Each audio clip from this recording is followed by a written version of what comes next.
而家冇事咯喎。而家冇事咯。佢翻去佢咪執埋咁耐咯。睇下而家。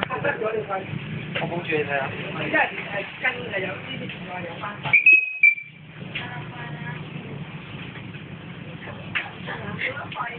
你嗰個冇佢點啊？佢點樣去點翻點啊？我哋咁大個人都第一次見到隻狗咁瞓覺。超得意啊！睇下，又恰着咗，超過咁啊！真係。我翻去點爽你啊！點解佢咁中意咁定住咁嘅型嘅？近我影咕咕聲。唔喐嘅佢。報紙你會有少少嘢，因為你報紙咧。做咩佢唔咩嘅？我當你打字 OK 咯。佢唔係啲腳伸咗落條罅度啊？唔係啊，特登嘅。我咪就 OK 咯，同埋佢，因為。隻狗分分鐘有識爬樹喎，我覺得。我準備個嘢。係啊，你有冇 cash 好啊？買咗佢。買多隻啊！我唔 care 㗎。黐線嘅，一隻都搞到咁辛苦，仲買多隻。唔緊要啦，呢隻我照顧咪得咯。屎啊！你照顧。我唔要 cash 啦。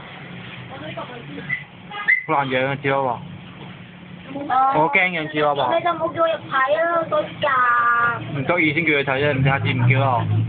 係嗰張佢哋睇到嘅，啲人打波睇到一定會上㗎啦。上你就要啊。咁我真係超搞笑。我覺得係超搞笑。仲要不得了啊！我掹咗嗰個床褥出嚟咧。黑眼瞓啊！會喺床褥度跟住攞翻。如果唔掹咧，就咁大張床咧，佢就得個玩字咯，屙住落去咁樣咯。屙咗幾多個月落去啊？但係因為我嚟啱啱帶翻去用，我就未必識啊。因為我個客咧係肉瞓開有啲地方佢瞓毛巾嘅，一帶張床自己 fix 就識佢咯。但係即係嗰個客咧，佢嗰隻直頭分開床㗎，都係靠張床喺自己床嘅床頭度咧，一瞓就啲自己張床瞓覺，冇轉兩張床。佢哋啲係分開咧，就已經係個個都已經唔到賺。你嗰個啱個大廁所都話慢慢嚟啦，低估係 P 人啫。企喺度啊！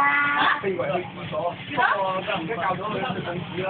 即係都有。俾錢啊？係啊，而家都冇錢啦。幾多銀啊？唔知喎。